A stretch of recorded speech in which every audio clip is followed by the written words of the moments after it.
जी हाँ दोस्तों, अकबरपुर द्वितीय वार्ड संख्या 27 से भाजपा उम्मीदवार देवनारायण वर्मा, जिनका चुनाव निशान कलम और दवात पर मोहर लगाकर भारी मतों से विजयी बनाए। भारतीय जनता पार्टी जिंदाबाद जिंदाबाद जिंदाबाद, देवनारायण वर्मा जिंदाबाद जिंदाबाद जिंदाबाद।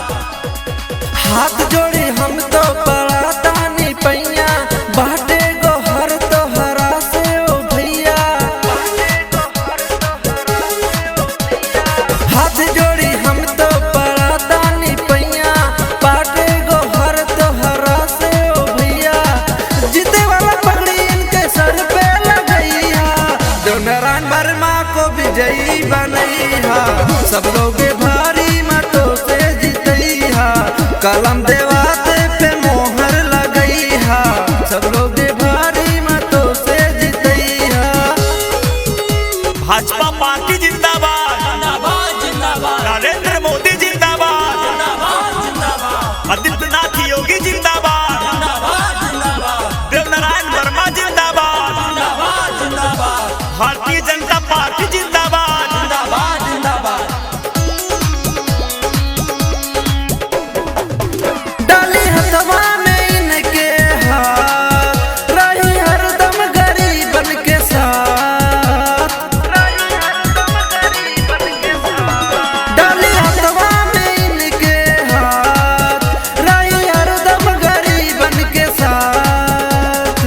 कलम देवात तू नाही भूलैया, सब लोग भारी मतों से जीतैया। देवनारायण भैया को विजयी बनैया, अब की चुनावा में भैया जीतैया। सब लोग भारी मतों से जीतैया। जी हाँ दोस्तों, कलम दवात पर मुहर लगाकर देवनारायण वर्मा जी को अपना कीमती बहुमूल्य देकर भारी से भारी मतों में विजयी बनाए।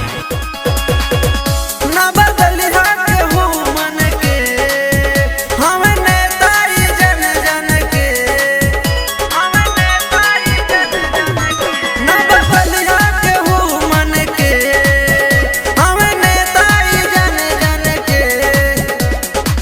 कहीं पवन पिंटू नहीं बतिया भूलैया, देवनारायण वर्मा के विजयी बनैया। सब लोग भारी मतों से जीतैया, कलम